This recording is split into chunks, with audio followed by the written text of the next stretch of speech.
What's up, everybody? This is Brandon Copeland, aka Professor Cope, and you're now locked into another episode of Coping with Money. Blue 52! Blue 52, hot!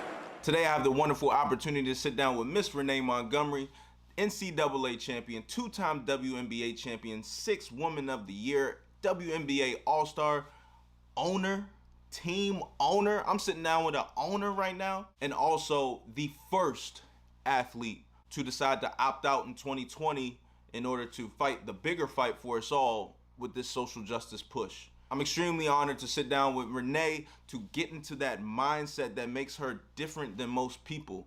Because hey, let's face it, in order for us all to reach our individual financial goals, we gotta act differently than most people. So let's lock in real quickly and hear what Renee has to say. Super excited to have Renee Montgomery. It's only right that we have a living legend on.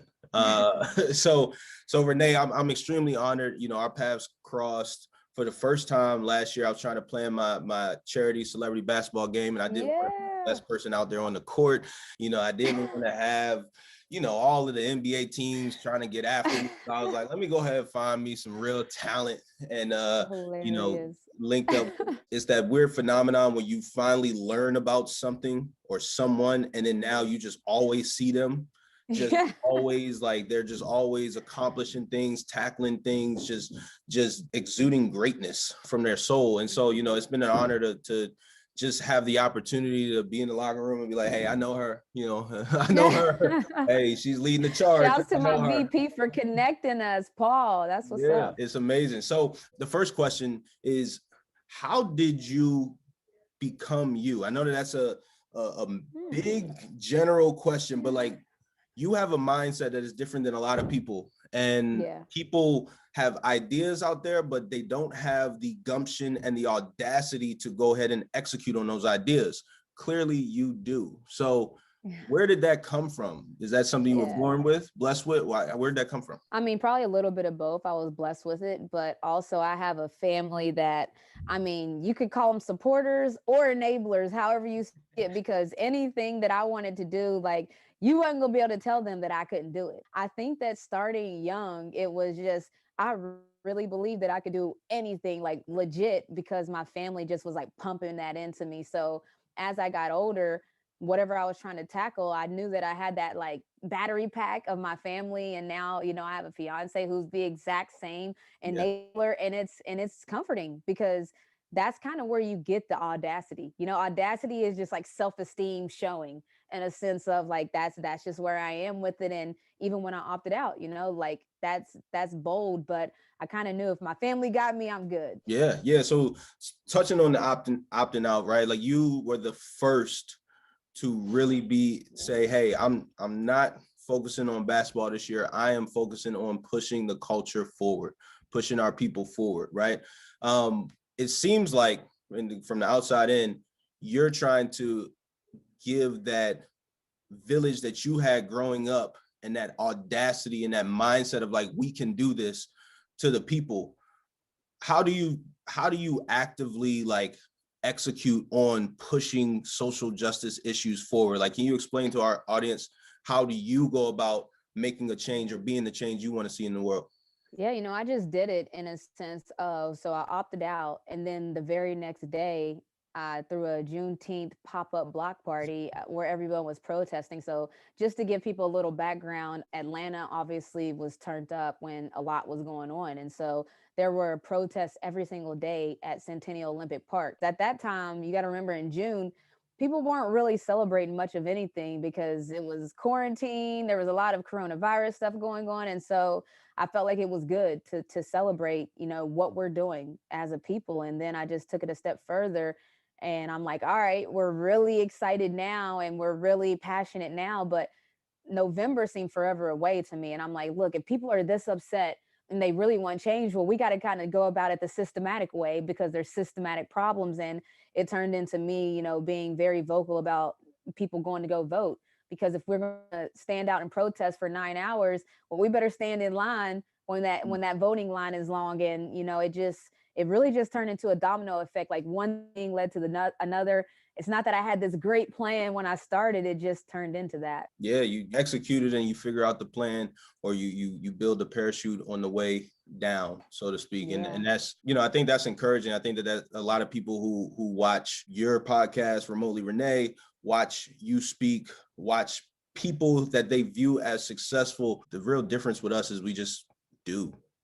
and I think that sometimes people think it's like a well executed, drawn out plan, where it's really like that last little cherry on top. I just made that. Right? So Facts. So yeah, just get out there and do. Like, if you have something that you're passionate about, go for it, right? And be smart enough. And I'm maybe you could speak to this. Be smart enough to listen to people who can build and amplify your dream. So I guess, who has been pivotal in this new role you've taken on in the world, right? I don't even want to call it new, because you've always done this thing, right? But like this new position or title you've taken in the world as a social justice leader, advocate, right? Yeah, so when I opted out, to your point, I pulled the parachute after I'd already jumped, in a sense of I'm out here. And it was really beautiful to see. LeBron James has a group called More Than a Vote, and I would say not even a week after I opted out, they kind of just took me under their wings and was like, all right, these are the things that we're doing. I feel like they can align with what you're trying to do. So do you want to do these things together? It's what triggered my mind, actually, to start to be like, everybody's out here right now protesting, but we got to get them to the polls. Like, More Than a Vote kind of got my mind going in that aspect. And then when I was sitting down talking with Stacey Abrams, and she's doing civics for culture, and basically the concept behind that was, look, a lot of people in the Black and brown community are like, oh yeah, politics ain't for us, man. We got stuff to fix in the hood. And there's all these different things that people say. But she said, even if you're not into politics, politics is into you. And that means that even you not voting is helping politics. Like, people in politics bet on you not voting. And then when we had the record turnout in Georgia, no one was planning for that. Now we see all kinds of different sanctions. Thank you. Now we see all kinds of different sanctions and different things that are trying to stop the vote. Even right now, right after it happened, and that'll tell you, like, if it wasn't important, why are people trying to stop it so much? So just listening to people that know what they're talking about, because going into this, I don't even presume to act like I knew everything about voting and everything about that. I still don't. That's why I lean on people like I just mentioned. Yeah. I think that that's another thing. Like, you find that people who are open to listening, and more importantly, open to collaboration, right? And especially, it's hard for us as athletes sometimes, because we're so competitive individuals, but there are certain realms where it's like, we'll go much further if we're willing to open ourselves up and collaborate. And so I think that that's major, that you're willing to do that. And clearly it allows you to grow your message. Yeah, definitely. And that's one of the things that, even when I go and I talk to like college kids, and I tell them, like, you can't expect to do it all on your own. No one knows everything on their own, but willingness, like, and I've kind of been, that's why people probably think I'm the non-traditional athlete, and maybe it was like the sisterhood upbringing, but I've always kind of been that player that if I was more selfish, I think I would have had a way better career. Like, a lot of people would tell me that all the time, like, you can shoot, right? You're a good shooter. Why don't you shoot more? And I'll be like, look, that pass was open more. So, like, I'm not the player that I really, every player says, oh, it's not about me. It's not about me. It's about the team. But like, my career shows it. Right. Now that's major right there. My NFL career has been playing a lot of positions and doing them well, right? Being good at a lot instead of extremely great at one thing. And I, in the NFL, they say the more you can do, the more you can do, the more you can do. And that's how you make the team. It's hard to cut the guy that plays does seven different jobs. Yeah, that's smart. Yeah. And one day I'm leaving the team meeting, and I'm like, somebody makes a joke. I'm like, hey, you know what they say, the more you can do. And they're like, the less you get paid. And I was like, ooh. What? Damn. I never heard that one. Me either. I was 7 years in the league, and I thought about it. I was like, dang, wow. I just went through negotiations, and you kind of right. And so it's funny, but I think that ultimately having that team mindset, having that, hey, I'm a put my best foot forward and make sure I do what's best for the team. It ends up turning into longevity to a certain extent, right? I want to backtrack a bit. Obviously, being a professional athlete, you were in the midst of a groundbreaking CBA deal for yourselves and the entire WNBA, right? Before we talk about the actual deal, I want people to get a glimpse of what it's actually like being a WNBA player, because I found out a couple years ago that a lot of women are saying, hey, I'm gonna go overseas because I can make more money, and then I'm come back here, and really the WNBA is really like a side job, so to speak. But like, can you give us a glimpse into your mindset, your career as a WNBA player? Okay, yeah. So I had an 11-year WNBA career. And for 9 of those years, almost 10, I was playing in both WNBA and overseas. So the WNBA happens in the summer. So we have a summer league that's probably 5.5 months or so. Usually we get a 2-week break, and our contracts, this is how our contracts work. If I sign with an overseas team, they'll write in the contract that I'm to report to the overseas location 2 weeks after my last game. So if I don't make the playoffs, that's 2 weeks after the season ends. If we make it all the way to the end of the playoffs and we win the championship, which I've done before, it's 2 weeks after that. Now, some other teams do it where they're like, okay, depending on how far you make it, it might shorten your time. So in, what was it, 2017, I was about to play in France after the WNBA season, and that's the year that we won a championship. So we won a championship, and I knew I had to be reporting in France in 5 days. And so that's kind of tough, because it's like you want to go to the parade, you want to enjoy yourself. Then I have 2 days to be at home, because the parade is obviously not the same day you win the championship. It's usually like 2 or 3 days after, maybe. And so you're spending 2 or 3 days in market. I don't live in Minnesota. And then I come to West Virginia for 2 days, and I just fly straight from West Virginia. That's where my family is, straight overseas. So just to give people a glimpse, like, we might get a 2-week break, you might get a 5-day break. It's pretty crazy. And then you just have to get right back on the saddle, start a new season. Yeah, it's like you're putting your body, like, no off season, no break. Right? I guess what would be the percentage of players on your team who lived like that? I would have to say at least 75% of the league does it. I mean, and it's your best of your best players. Like Brianna Stewart, who was the finals MVP, she's currently overseas right now. Like, it's not just like a certain type of player. It's your best players, your midway players, it's your bench players. Like, everybody's going overseas because they pay so much more overseas. So it's hard to pass up on that check. Yeah. And so how does that skew your mind preference? Like, when you talk about being a businesswoman, being a business, not even like a businesswoman, a business, you are an entity, right? Like, this is the primary income, right? And now the WNBA becomes a secondary income. Like, how do you compartmentalize or balance? Because there are a lot of people who have side hustles, side passions, and all that stuff, but like, you really ultimately have to prioritize it all. Definitely, like, it's burdensome, because like there's so many things that I wanted to start so long ago. Like, so my foundation was born in 2019. I've wanted a foundation since 2015. And so, of course, yes, I could have created a foundation, but it's hard when literally half of the year, like, and by the way, these overseas seasons are like 6 months at a time. So we're living submerged in this culture. It's not like no touristy stuff, like, we're living there. So it's hard to kind of pick things up. 2019, when I started my foundation, is also when I stopped going overseas, and I started to just pursue business in general. I'm a communications major from UConn, and I wanted to put that to work. And so I started doing TV, and I started to just get into broadcasting and different things of that nature. Started my foundation. I basically started doing all the other things that I wanted to do, but just being overseas, it was just difficult. So yeah, it's decisions you have to make, because it's like you get paid so much overseas, and so it's like if you give it up, you're betting on yourself. Yeah, you're taking that big bet. You're like, ooh, yeah, it's a little cold out there. You're like, oh. Exactly though, for real. No, that's major right there. I'm sure. I mean, I can only imagine. I remember coming into the league and they saying, you have to file taxes in every single state that you play in, but now you added in a whole nother layer, right? Than the international taxes, right? So, I mean, I know, we joke all the time, the Alabama football players, they've been getting checks. Them UConn basketball players, I'm not gonna say no word, but y'all, y'all probably doing all right. But Y'all been getting money, right? Us few pen guys, they didn't really give us checks. They gave us free water though, right?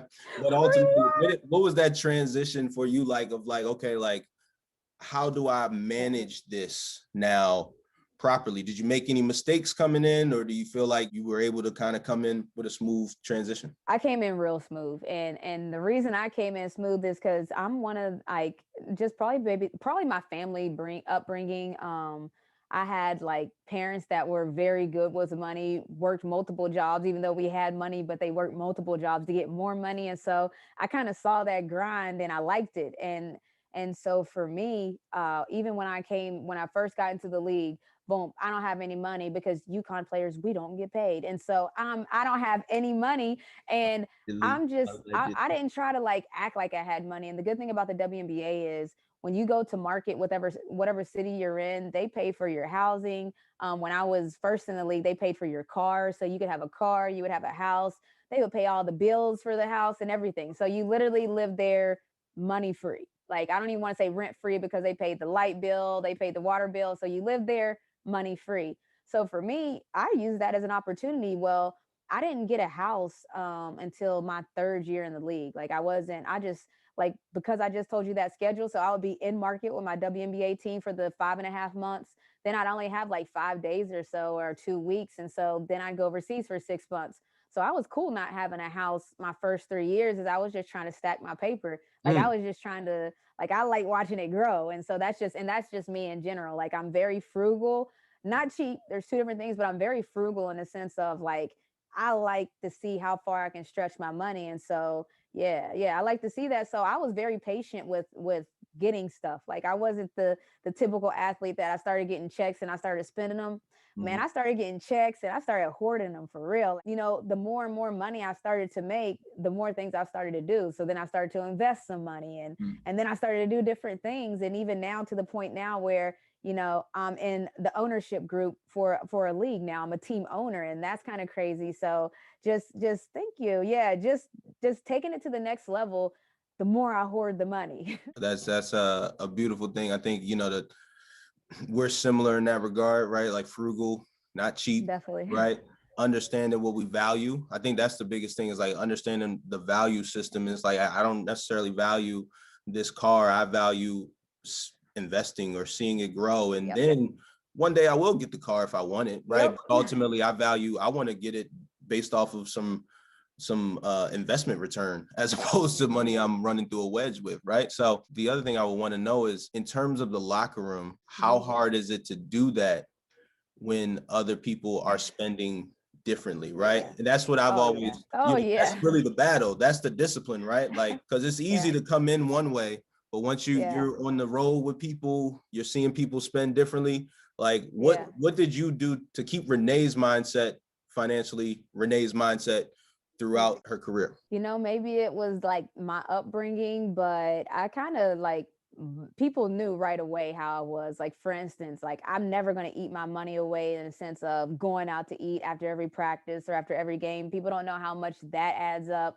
I'm just never going to be that person that is spending like money like that. I'm not going to have 100 Gucci chains or Gucci, like anything, you know, I might have a piece here or there, but you know, my teammates kind of picked up on that. And that's how I got the nickname Granny. Instead of Renee, they called me Granny because they was like, dang, you act like a granny. You're not even old. Like, that's how I kind of got it. I'm like, look, I'll be the granny on the team then. I don't really care.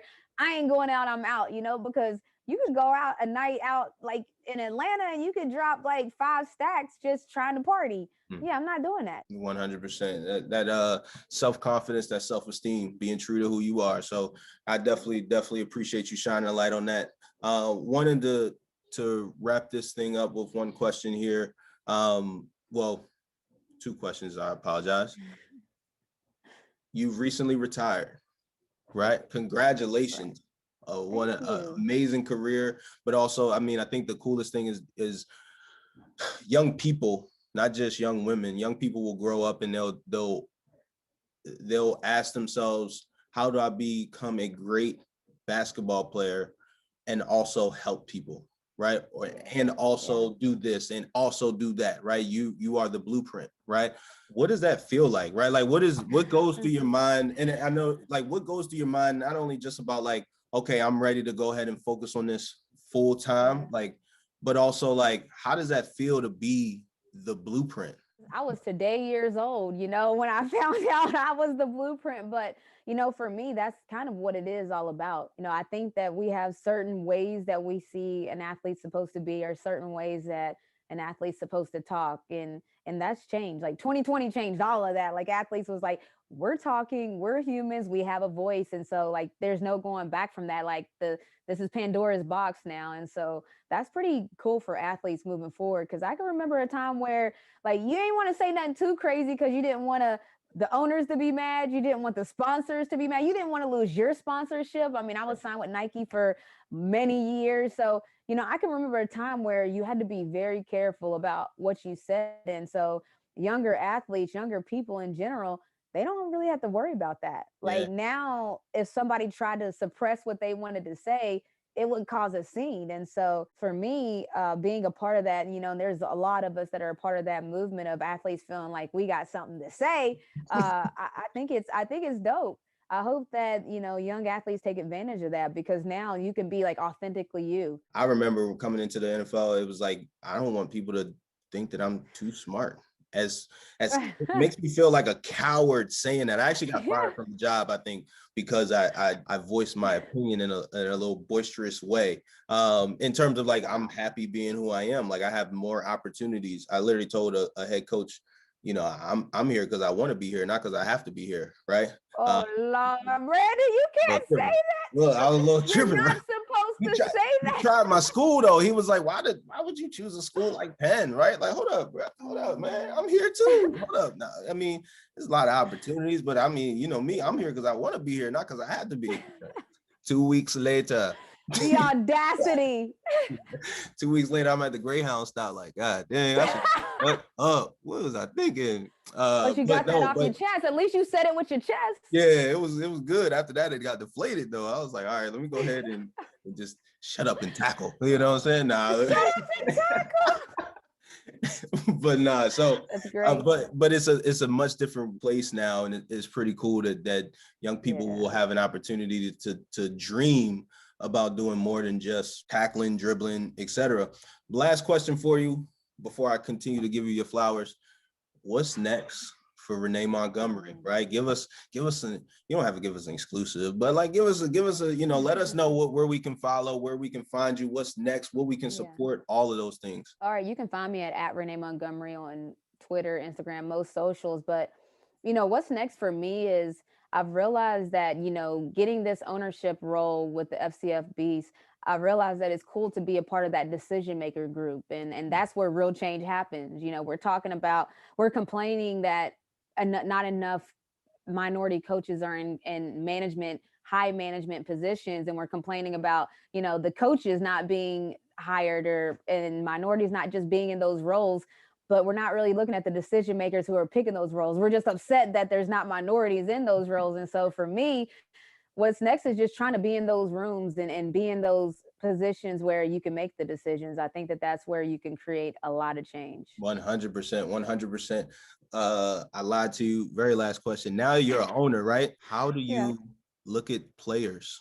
Right. I'm curious to know, like, how do you, like, I've always thought about that. Like, if I had to become a GM or something like that, like, would I like me as a player? I think I would like me as a player, but I'm just talking about like, dang, it's kind of tough to be the person who carries someone's livelihood in their hands, right? Because we all know that there's a lot of people who deserve to be in the league, but they can't because of numbers, right? So like, I'm curious, how do you look at that balance?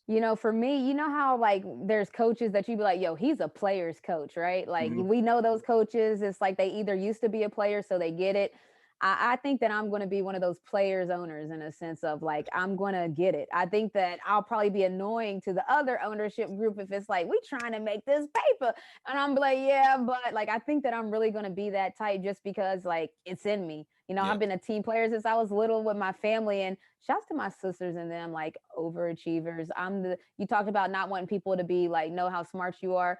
My sister's a doctor. So I'm like the dummy of the family. Dad's an engineer. My mom was a college professor for 30 plus years. My other sister's an accountant. So I'm the dummy of the family. We're the opposites. But I just think that being in those positions and being able to empower the athletes, like you can do both. You can be a powerful business. You can empower the players that are playing for you. And I'm like a fan too. So like when we win, I'm like all the way Mark Cuban, losing it. Like I'm that type of owner. So SCF, the Beasts are 2-0. Just like to throw that out there. So we're undefeated right now. And yeah, it's lit. There we go. There we go. Well, I appreciate you, Renee. You are a leader. I'm a fan of yours. I really am honored that you came on this space with me to chop it up as always. Looking forward to next time, and we'll continue to follow you, push you, amplify you, and support everything that you're doing. Can't thank Renee enough for taking the time to talk to our Kiplinger fam here. Make sure y'all go support Renee and the amazing things that she's doing in our community for our country. Really appreciate y'all tuning in as always. Another episode of Coping with Money. Can't wait to see you next time. Peace.